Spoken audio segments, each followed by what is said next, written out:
স্বাধীনতা যুদ্ধ দেখিনি। আমার বাবা কিন্তু একজন মুক্তিযোদ্ধা, একজন সেকশন কমান্ডার। সেক্ষেত্রে আমাদের বুঝ হওয়ার পর থেকে আমরা প্রথমত আমাদের ভোটের অধিকার হরণ করেছে এই সরকার, এই আওয়ামী লীগ স্বৈরাচারী। আমরা এই জেনারেশন স্বৈরাচার কাকে বলে আমরা জানতাম না। আমাদেরকে প্র্যাকটিক্যালি এই সরকার স্বৈরাচার হিসেবে স্বৈরাচারের কর্মকাণ্ড দিয়ে প্রমাণ করে দিচ্ছে যে স্বৈরাচার কাকে বলে। তারপরে আসেন আপনি আজকের এই পরিস্থিতি, শ্রীলঙ্কার মতো পরিস্থিতি কেন হয়েছে?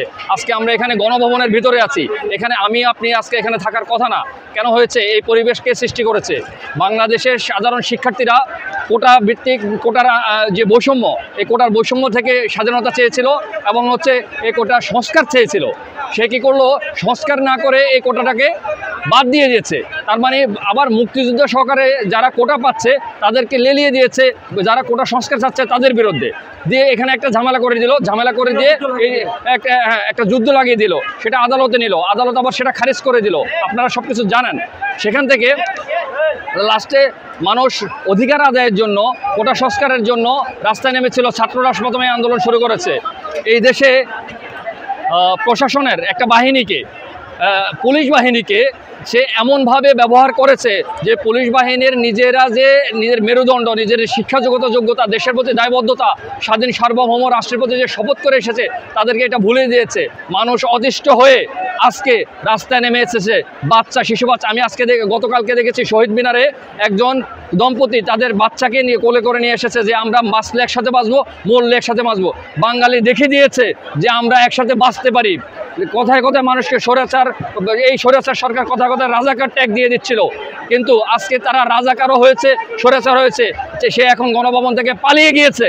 তাদের এই দেশে এই বংশের রাজত্ব এই সারা জীবনের জন্য শেষ হয়ে গেছে। যারা ভবিষ্যতে এই দেশে নেতৃত্ব দিতে চাইবে, যারা নেতৃত্বে আসবে, তাদের জন্য এটা একটা শিক্ষণীয় সময় হিসেবে তাদের লাইফে এটা তারা নিতে পারে যে এই দেশের মানুষ যেমন ভালোবেসে বুকে টেনে নিতে পারে, জীবন দিয়ে দিতে পারে, তেমনি স্বৈরাচার পতনের জন্য জীবন দিয়ে আপনার স্বৈরাচারকে পতন করতে পারে। এই সরকার গত 20-25 দিন ধরে গুলি আর রক্তের খেলায় নেমেছে। তারা ভেবেছে গুলি করে আমাদের দাবিয়ে রাখবে, তারা ভেবেছে মামলা করে আমাদের দাবিয়ে রাখবে। না, উল্টো আমরা দানবে পরিণত হয়েছি।